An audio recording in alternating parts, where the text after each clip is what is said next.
was a gun. I'm not voting. If we want to build our nation. The problem with the Somalians. Just want to experience something else than a black man. Move on, move Can't be like a horse with blinkers on. Honestly say, I was about to have Corrupt sex and then I pulled crap, up. but it's nice.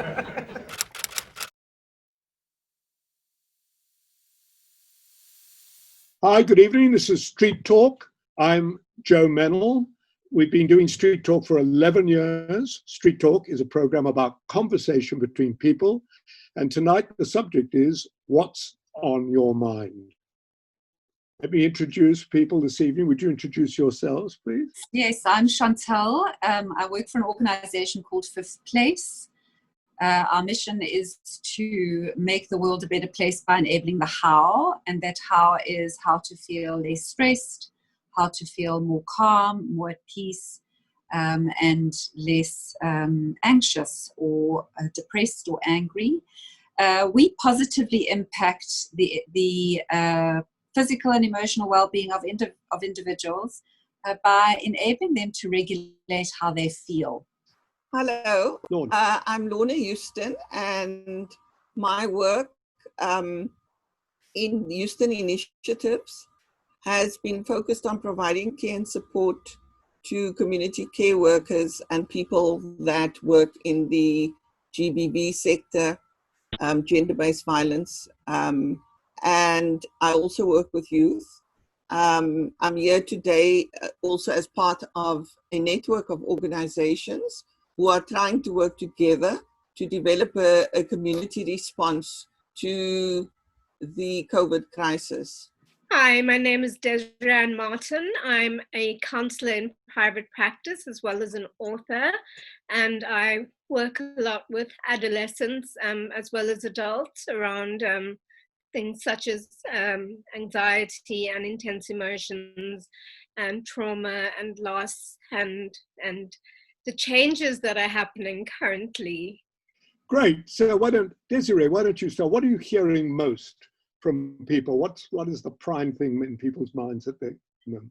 It might be quite surprising, but maybe not to the other ladies on the panel, this forum. But I'm hearing a lot of anxiety and a lot of fear from the adolescents that I work with. In terms of being in lockdown, in terms of uncertainty about whether to go back to school, losing their social connections, and we all know that teenagers, travel in herds, so there's a lot of anxiety, sometimes to the point that what I've heard of neuroses, like I can think of one person in particular who is self-isolated the entire lockdown, and they've gone out 2 or 3 times, and every time it has been almost neurotically like hygienic, wearing gloves and spraying everything that they've brought down and things like that, and then in between having little panic attacks, and the teenagers as well, they're feeling a lot of stress around this homeschooling that their parents are doing, and I'm sure that the parents are feeling a lot of stress. As a parent myself, I can say that I am, that they have to manage their own academic kind of pathway at the moment. Right, Lorna, what about you? What are you hearing from your clients? I've been doing making some connections with people working, or not just working, but who are refugees in the refugee community, who find themselves to be extremely vulnerable at this time. And in that context, it's been very difficult for us to actually even talk about a psychosocial health and well-being, because people have lost jobs or their work is closed, but they haven't received state support. So in that context, hunger has been the main conversation. And it's challenged myself and us at Houston Initiatives to engage actually in advocacy work, which we hadn't been doing, to look at how we can actually support a call for support for refugees and asylum seekers, And we see that the High Court has just actually ruled to say that Minister Lindiwe Zulu must include refugees in some of the social relief. So that's important. But so that's one piece. And I just feel like as much as it's not related to, we wanted to focus on psychological well-being in this conversation. That's a necessary point to make, because before we can get there, we need to deal with what people are eating. In fact, on the first day of the lockdown, the very first day, one of the young women that I've been working with for a number of years sent me a message to say that her family has no food. And again, so, you know, one has shared and provided people with emotional management skills and how to cope, but that doesn't help you to eat. I can also say that there's been a number of parents who've had difficulties with substance abuse in their homes, not knowing how to cope with it, facilities not being accessible, services not being accessible. So people are just crying out for help, but there's very little you can do when you have a young person in your home that's abusing substances or has been, and now experiences withdrawal symptoms. And Chantal, what are you hearing and seeing? So yeah, I think the different demographics and different age groups are typically feeling different emotions. Young people, adolescents, there's a lot of loneliness, heightened fear and anxiety just due to the uncertainty. From the adult sphere, lots of concern from a financial perspective. Like there's just the uncertainty is at some stages overwhelming. You know, financially there's uncertainty around education. Parents with children are really, really concerned around, do we send them to school or don't we? And then I've got to teach them at home, and it's really, really difficult for them. And this is leading to sleep deprivation, sleep disturbances, lots of people talking about having terrible dreams, nightmares, even if they're sleeping heavily and well, being unsettled in their dreams. And this is all the anxieties and the emotional disturbances that are coming out in the evening when they are trying to sleep.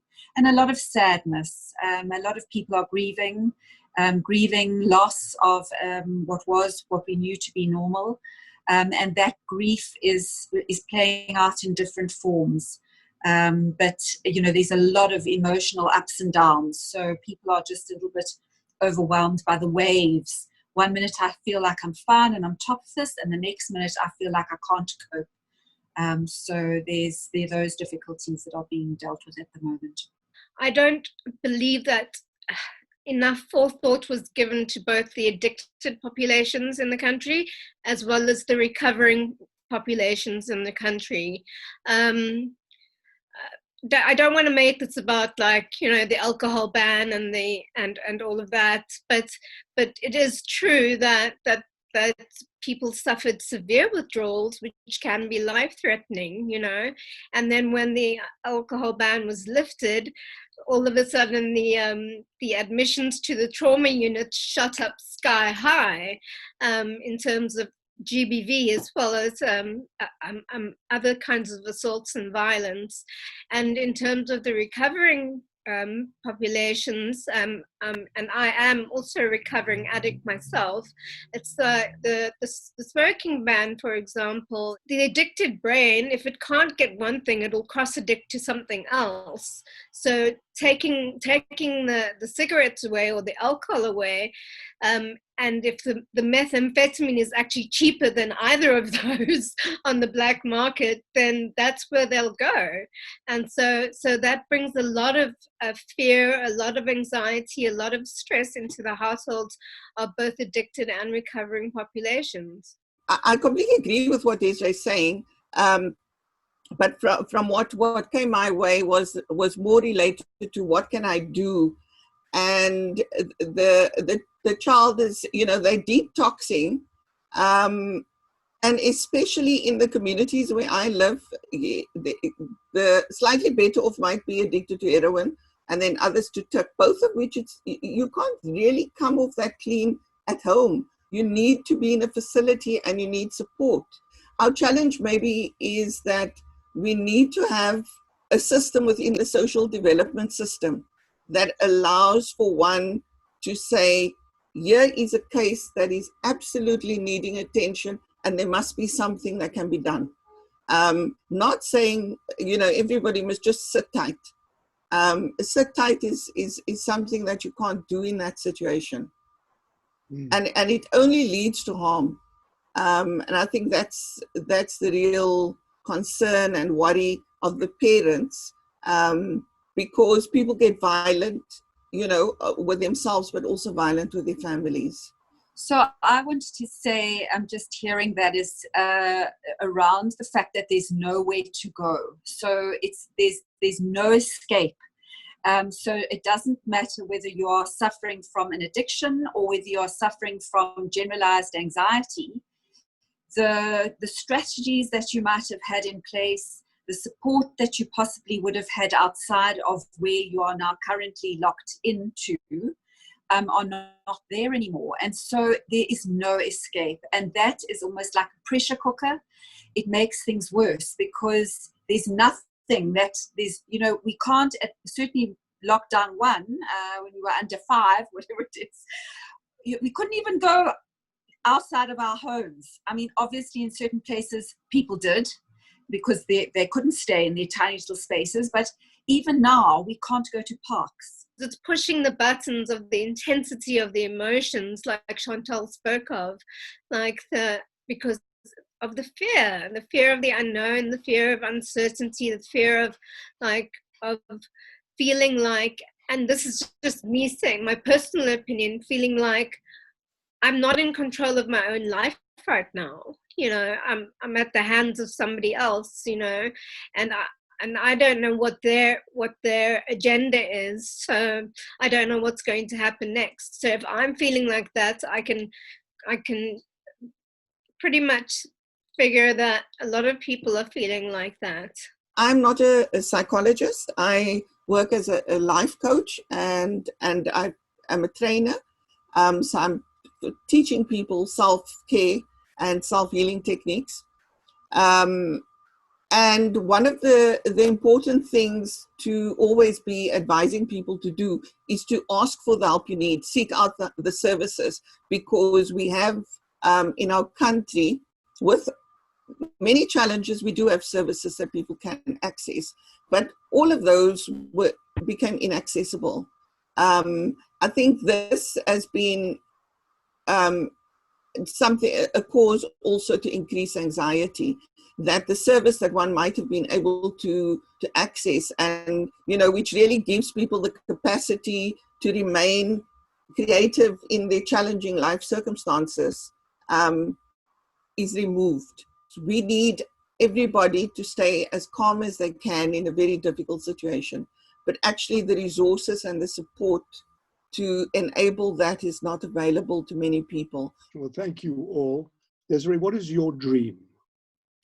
My dream is hope. My dream is a world where people do not feel they need to be violent to express and say and be themselves. My dream is that we will come out of this a more compassionate, community-based, more equal society. Yeah, Z, you should ever sit and talk with people, or else take a walk and create a straight talk. Talk what is nice, it will make you feel stronger. Listen what is right and say what is wrong. You should ever sit and talk with people, or else take a walk and create a straight talk. Talk what is nice, it will make you feel stronger. Listen what is right and say what is wrong.